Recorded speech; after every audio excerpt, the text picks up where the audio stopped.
Elle est malienne, elle a aussi des origines libanaises, donc c'est un mélange comme moi aussi.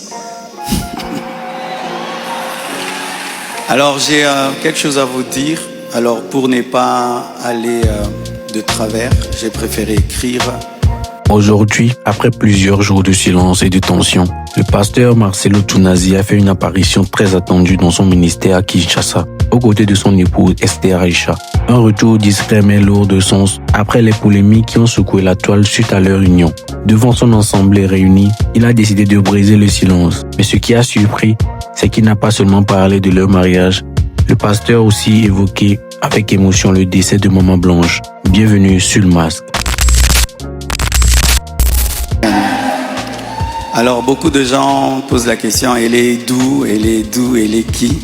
Même des gens me posent la question, même sur ses cheveux, est-ce que ce sont ses vrais cheveux? Mais les Congolais, nous sommes graves, hein? Même les cheveux de quelqu'un, vous suivez. Elle est malienne, elle a aussi des origines libanaises, donc c'est un mélange comme moi aussi. Alors j'ai quelque chose à vous dire. Alors pour ne pas aller de travers, j'ai préféré écrire afin d'être concis et d'être clair, parce que il est bon vraiment que je vous raconte comment on s'est rencontrés. Amen. Hein? Après le décès brusque de Maman Blanche, j'ai traversé l'une des saisons les plus sombres de ma vie. J'étais au bord de la dépression, même de l'AVC et même de la mort. Mais beaucoup ne s'en sont pas rendus compte, car je faisais l'effort de rester fort pour vous encourager et pour que l'Église ne devienne pas un lieu de deuil permanent. La solitude, les nombreux questionnements, la douleur de mes enfants, l'innocence de mon bébé, le poids du ministère, la gestion de mes affaires, de ma maison et même de moi-même, tout cela pesait terriblement sur mes épaules. Il m'arrivait de sécher mes larmes avant de prêcher et de pleurer dans mon bureau après avoir prêché. Dans cette épreuve, le pasteur Ézéchiel Moulumba, un ami d'enfance, le fils du même père spirituel, me parla un jour de sa fille Esther. Mais je lui répondis que je n'avais ni la force ni la tête à cela. J'avais même demandé à Dieu le don du célibat dans l'espoir de ne plus jamais ressentir le besoin de me marier. Mais Dieu ne répondit pas à cette prière. À plusieurs reprises, par l'intermédiaire des prophètes, des songes et des convictions personnelles, le Seigneur me fit comprendre qu'il voulait que je continue ma route et que je refasse ma vie avec quelqu'un d'autre, et qu'il était dangereux pour moi de rester longtemps dans le veuvage, car un plan maléfique se tramait contre ma vie, mon ministère, ma famille et l'Église. Je me souviens d'une vision particulièrement marquante. J'étais dans une chambre encerclée de très longs serpents aux couleurs magnifiques. Ils faisaient semblant de dormir, attendant que je marche sur l'un d'eux pour m'attaquer. Leur venin était aussi mortel que la beauté de leur couleur. Un seul carré d'1 mètre sur 1 mètre me servait de refuge. La pièce avait une unique fenêtre qui ne pouvait s'ouvrir que de l'extérieur. Et je voyais une servante de Dieu venir ouvrir la fenêtre afin que je puisse m'échapper. Dans cette agonie intérieure, le Seigneur me poussa à recontacter le prophète Ézéchiel, qui me donna le numéro d'Esther. Mais au début, elle ne répondait pas. J'en fis part au prophète qui lui transmit alors mon propre numéro. La première chose que je lui avais demandé, c'était de prier pour moi. Ensuite, nous avons commencé à échanger. Je lui ouvrais mon cœur, elle m'écoutait, me soutenait, priait avec moi, tout en continuant à remplir fidèlement ses responsabilités au travail, parce qu'elle était une responsable là où elle travaillait. Et à l'église, elle était plutôt photographe caméraman, modératrice, prédicatrice. Elle était diaconesse et elle était consacrée pasteur. Et elle continue à remplir fidèlement ses responsabilités au travail à l'église, même très tard la nuit quand j'avais des insomnies et malgré le décalage horaire de 5 et 6 heures. Au fil du temps, une relation sincère est née. Une flamme s'est allumée et dans mon cœur, j'ai eu l'assurance que c'était elle.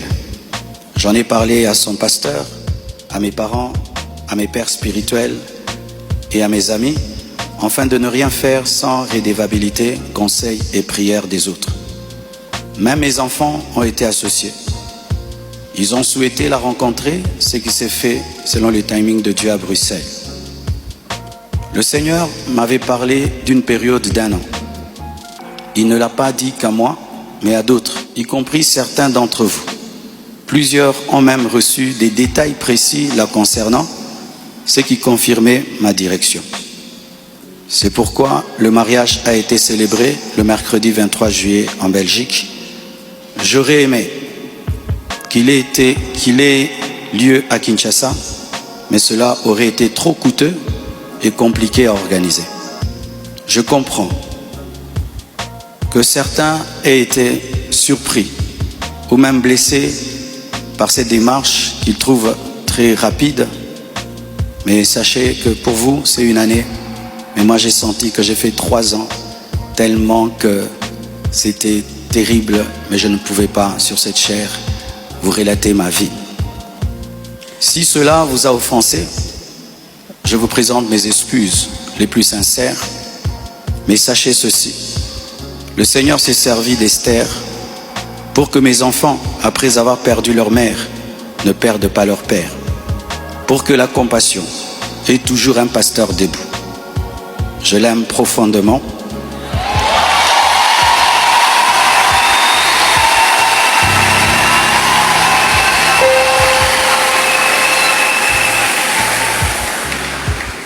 Je l'aime profondément.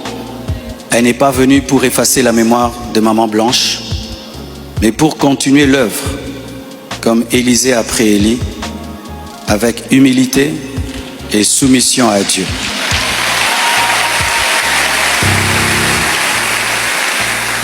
Priez pour elle, elle est étrangère, c'est sa première fois d'être au Congo. Elle a eu le baptême de 4 heures du temps d'embouteillage.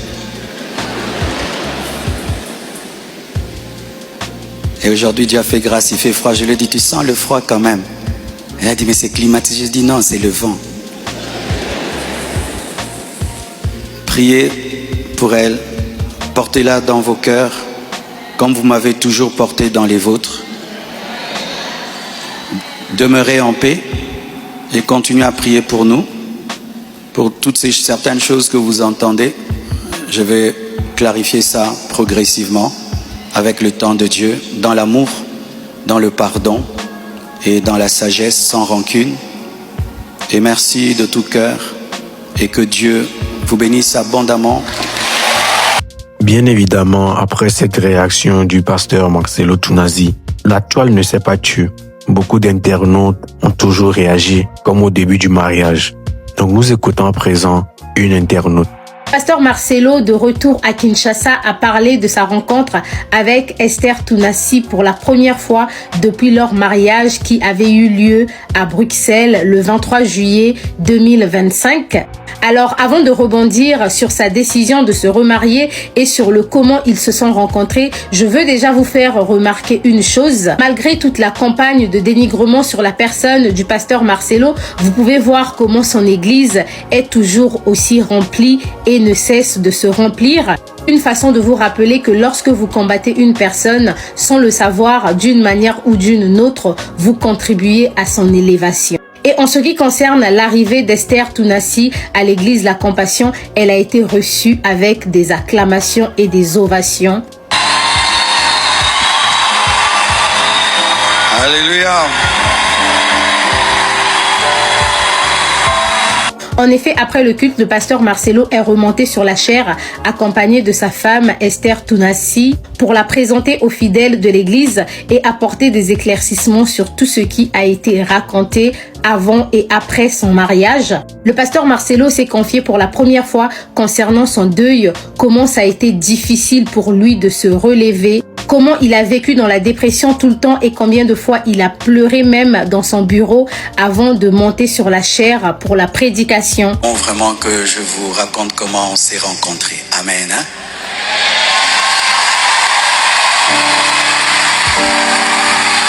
Frères et sœurs, après le décès brusque de Maman Blanche, j'ai traversé l'une des saisons les plus sombres de ma vie. J'étais au bord de la dépression, même de l'AVC et même de la mort. Mais beaucoup ne s'en sont pas rendus compte, car je faisais l'effort de rester fort pour vous encourager et pour que l'Église ne devienne pas un lieu de deuil permanent. Il est allé plus loin en disant la gestion du ministère de ses affaires ainsi que l'éducation de ses enfants, surtout de son dernier bébé, commençait à lui peser. Justement parce que lorsqu'on est dans la dépression, on n'a pas la capacité de tout gérer. Limite, vous avez juste envie que le monde s'arrête ou de rester cloué dans votre lit.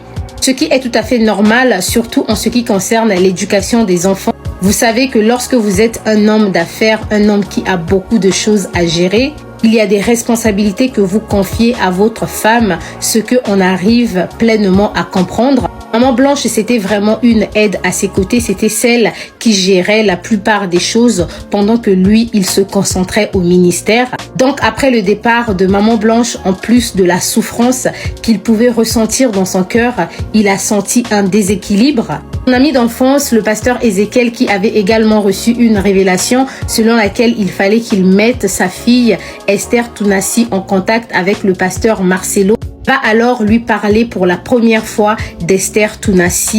Et le pasteur Marcelo, toujours dans le choc, va négliger la proposition de son ami. Il n'était pas prêt à reconstruire sa vie.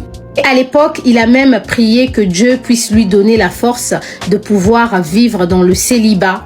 Mais plus tard, il va avoir une révélation à travers un songe. Et à travers ce songe, il a compris que s'il continuait à vivre seul, il allait être tenté et le diable allait en profiter pour détruire son ministère. D'où plus tard, il va recontacter le pasteur Ézéchiel pour lui demander de lui donner le numéro d'Esther Tounassi. Plusieurs reprises, par l'intermédiaire des prophètes, des songes et des convictions personnelles, le Seigneur me fit comprendre qu'il voulait que je continue ma route et que je refasse ma vie avec quelqu'un d'autre et qu'il était dangereux pour moi de rester longtemps dans le veuvage car un plan maléfique se tramait contre ma vie, mon ministère, ma famille. C'est comme ça que le pasteur Marcelo va rentrer en contact avec Esther et ils vont commencer à discuter. Esther, qui avait déjà des fonctions dans son église, va commencer à prier pour le pasteur et le réconforter. Et personnellement, en écoutant le discours du pasteur Marcelo, je me souviens exactement du scénario que j'ai eu à vous peindre dans un live de leur rencontre. Et de mon côté, je suis parfaitement convaincue. Je me dis que mes calculs étaient bons.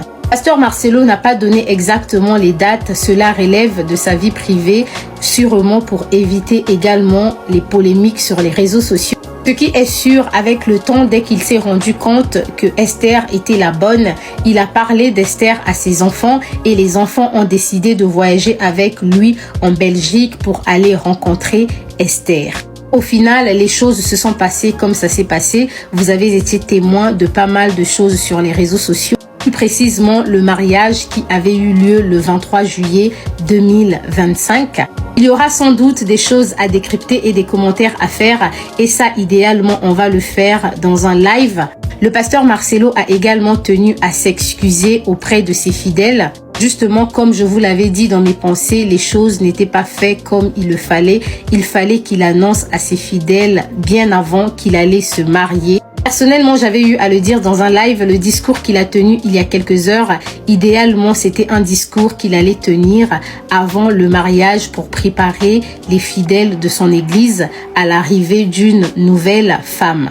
Enfin, quelques jours plus tôt avant ce culte, Esther a été bien accueillie à Kinshasa et on lui a même fait visiter l'église La Compassion. En sa qualité de pasteur, c'est sûr que dans les jours à venir, elle va aussi prendre ses fonctions dans l'église.